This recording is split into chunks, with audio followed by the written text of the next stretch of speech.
Join me today as we talk about a horror movie from the 2000s, The Mist.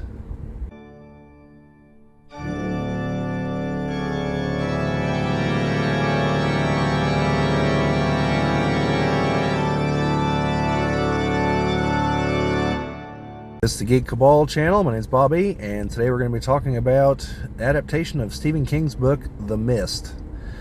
Now, I'm going to forewarn you that I am going to talk a little bit about the ending of this movie, so if you've not seen it, it will definitely be, I'll tell you that we're coming to spoilers, because it's a hell of a thing. I don't want to ruin it for anybody, so if you have not seen the movie, when I get to that part, like, I'm going to probably put timestamps in here, like, jump past it, pause it, go watch the movie, something.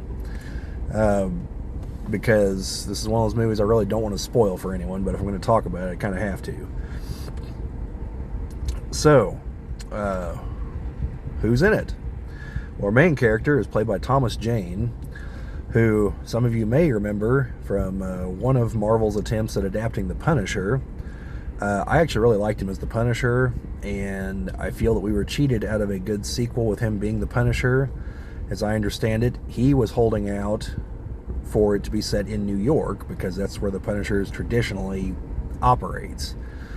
And they ultimately never came around to it, and then they made a movie later on that was set in New York, but with Ray Stevenson, I believe, as the Punisher. I didn't really care for that one a whole lot. Nothing against Ray Stevenson. He wasn't the problem. But anyway, moving on.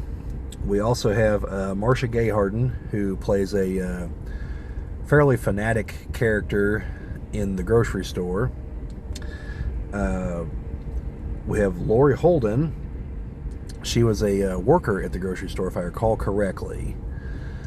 I don't believe she was a customer. I think she was a worker there. Now, you may recognize her as Andrea from The Walking Dead. Andrea from The Walking Dead. And there's going to be a couple other folks from The Walking Dead in here, and I'll explain. There is actually a connection, and I'll explain it once I get through the cast here. So we also have Andre Braugher, who played Thomas Jane's neighbor towards the beginning of the movie. I think his most well-known role, I think, is still Homicide: Life on the Street, which is kind of like a precursor to Law & Order, and has some crossover episodes with Law & Order. He plays a detective on there. He's been in, several movies and TV shows and everything else. I think he's in Brooklyn Nine-Nine. I think that's the name of the show. It's a cop comedy show. He's the captain, I assume, or the chief. I haven't ever watched it, so couldn't tell you for sure. And he was in the mini-series adaptation of Salem's Lot. So, and a lot of other stuff. Then we have Toby Jones as Ollie, who works in the store. Now, Toby Jones, in case you don't recognize the name, is the guy that played Arnim Zola in Captain America: The First Avenger and in The Winter Soldier. Although by The Winter Soldier, his character is digitized, it's just the voice. But yeah, he's Arnim Zola. And then we have William Sadler, who is a worker there at the store. No, I don't remember if he was a worker at the store or if he was just there. Yeah, I should have written that down. Sorry, folks. But anyway, him you probably recognize as the villain from Die Hard 2, or the good guy through most of Tales from the Crypt, Demon Knight, and several other roles in between. He's all over the place. He was in the recent version of Salem's Lot, actually. Then Jeffrey DeMunn, who I assume that's how you pronounce his last name. Apologize if it's not. Played Dan, who was also there in the store, and he also played Dale from The Walking Dead for most of the first 2 seasons, anyway. And then Sam Whitmer, who he's a soldier who's trapped there in the store at one point, and he played Starkiller in The Force Unleashed 1 and 2. Did both the voice and like the body and motion capture stuff, so the character looks like him. Actually, he's also in The Walking Dead, now that I think about it. In the very first episode, he is the zombie inside the tank whenever Rick crawls in there, and initially he thinks he's dead, then he starts moving, then he has to shoot the gun, which blasts his hearing. But yeah, that's Sam Witwer. So I had forgotten he was in The Walking Dead until just now. So yeah, even more connection. So there's actually 4 people, I suppose. And then Melissa McBride, she plays a woman who is trying to get people to help go find her kids. And yeah, so she plays Carol in The Walking Dead. And of these characters, she's still alive as of this recording, because she's off in the Daryl spinoff show right now. Whereas like Andrea died in season 3, I want to say. Dale died in season 2, and Sam Witwer was a zombie in one episode for like 5 minutes. So why is there this connection to The Walking Dead? Well, that's because The Mist was directed by Frank Darabont. Frank Darabont also made the first season of The Walking Dead. And so he brought people that he knew for some of the roles. And so these 3 people, he just worked with them on The Mist, so over they came. And so yeah, that's what the connection is. You know, Frank Darabont eventually left The Walking Dead. Might have even been in season 2. And, you know, various other people took over, and I think Greg Nicotero is the main guy behind it right now. So, yeah, so that's the connection. So what's it all about? Well, our characters live somewhere in Maine, and they everyone wakes up one morning. They have to head into town, and once they get there was a big storm, so a tree falls down on Thomas Jane's. I don't remember if it's his neighbor's tree fell on his property or vice versa, but they've been having some disputes as far as property lines, things like that. He offers to give him a ride into town because they gotta get stuff to, you know, cut down the tree and everything and fix the fence and all that. Thomas Jane, notably in the movie, he's an artist. I haven't read the book, so I don't know if that's true in the book, but he's an artist, and some of the things that you see depicted in art are for other Stephen King properties, at least one of which is The Gunslinger, which is part of the Dark Tower series. So it's an interesting poster. I think it's Clint Eastwood from one of his movies, and some kind of like mystical background on it. But yeah, so they go into town. Thomas Jane, his son, Andre Braugher's character. Then while they're there, all of a sudden this mist comes rolling in from like kind of down the mountains, but then like the air raid sirens start going off, and the mist starts rolling into town, and you see all kinds of people running away from it, and a few people make it into the store, and then they shut the doors behind them, and you see, like, once the mist comes up, you begin to see that there are creatures in the mist. And as the movie progresses, you see more and more horrific, clearly non-terrestrial creatures. They're definitely from like an alien dimension or something. And you find out that the research base has something that is essentially a portal to another dimension that opened up and they couldn't close it. So events progress. Various people, like the woman trying to find her kids, she leaves. No one will go with her trying to save them. That's important. Remember that. So people try to go and get some stuff from the pharmacy next door. A number of them get killed. They find out that the creatures are incredibly lethal. A kid at the store gets killed when they try to secure a door back in the back, and like a tentacle just grabs him and sucks him out. Then yeah, so these various things keep happening, and then Marcia Gay Harden's character basically says that, you know, this is all from the book of Revelation, and, you know, this is the Lord's divine judgment, and this, that, and the other, and clearly is like riding the high of finally being the cult leader she always apparently wanted to be. I don't know her background. I don't remember her background from the movie, but I can picture her probably wanting to work at the DMV. So she eventually like convinces them to start sacrificing people, and eventually old Ollie decides that's enough of that and puts one right between her eyes, which yeah, Like, this is nothing at all against religious people, but one of my takeaways from this movie was the moment starts, if you're ever in that kind of situation and someone starts talking like crazy talk like that, you want to take them out quickly before they escalate and become the weird cult leader and everyone drinks the Kool-Aid. So, eventually, Thomas Jane's character,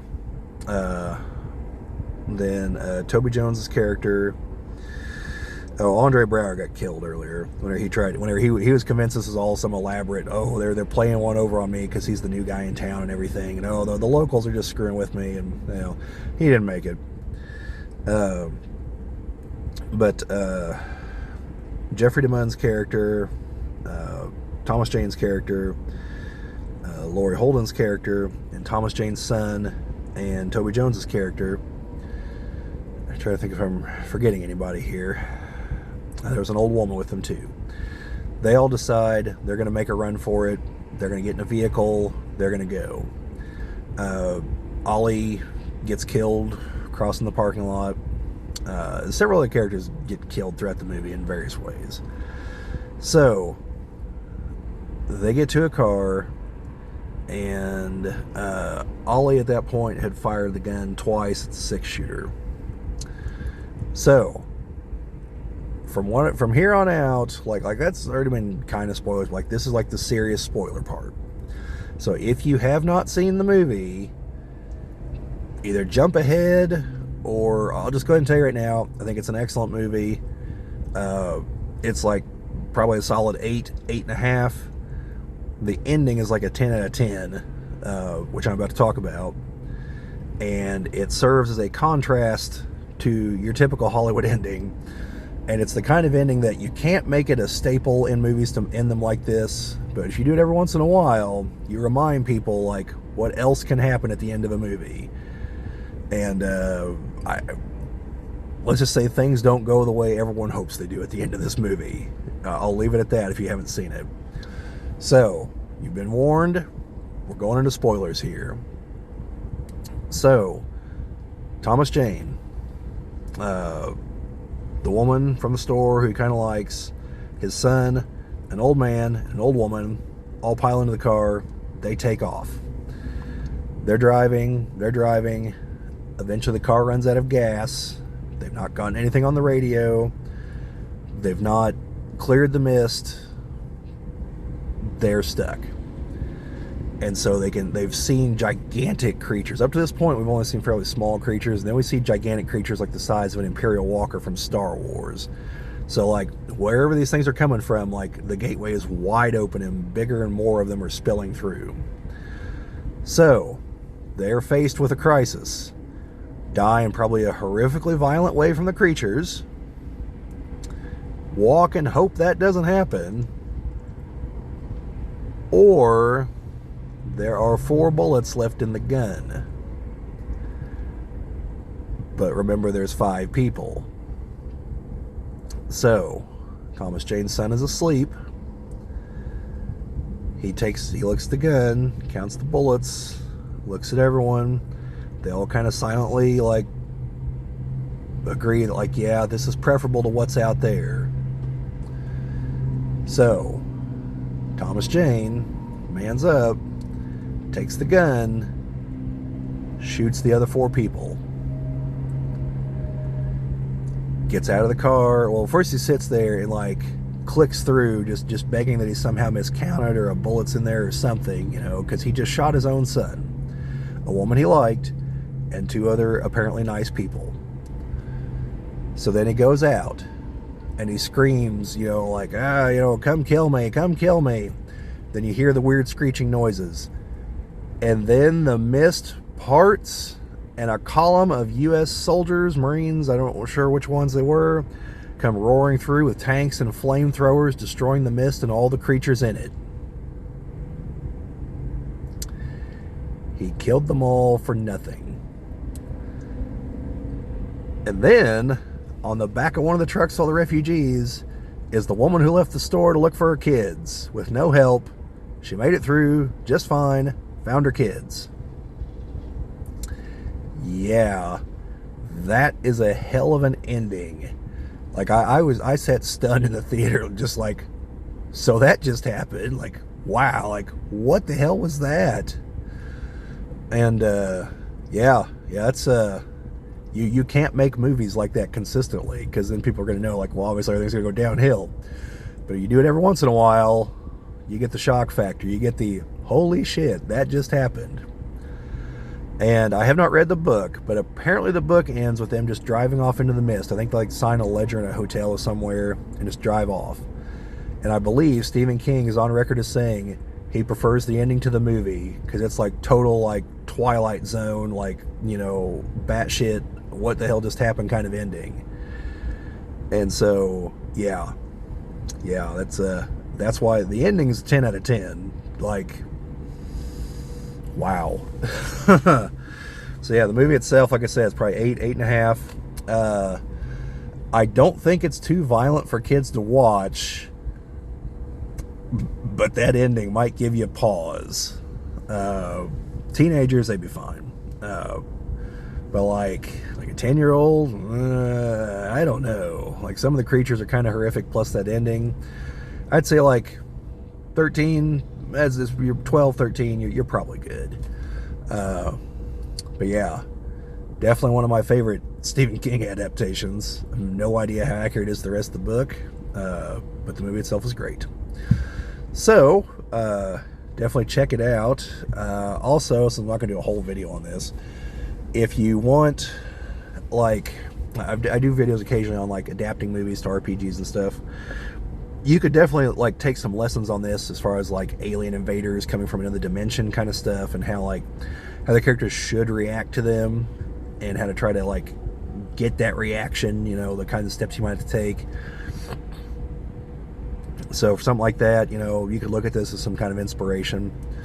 But yeah, other than that, you know, let me know what you think down in the comments. Have you seen the movie? Have you not seen the movie? Did you stop? If you haven't seen the movie, did you stop when I said to stop? If you've seen the movie, what'd you think of the movie? What'd you think of the ending? Try not to spoil the ending down in the comments, please. But yeah, just let me know down there. Like, share, subscribe, all that fun stuff. Sharing and commenting are the things that help us the most here on the channel. We always appreciate it. But yeah, other than that, you know, just watch out for the mist.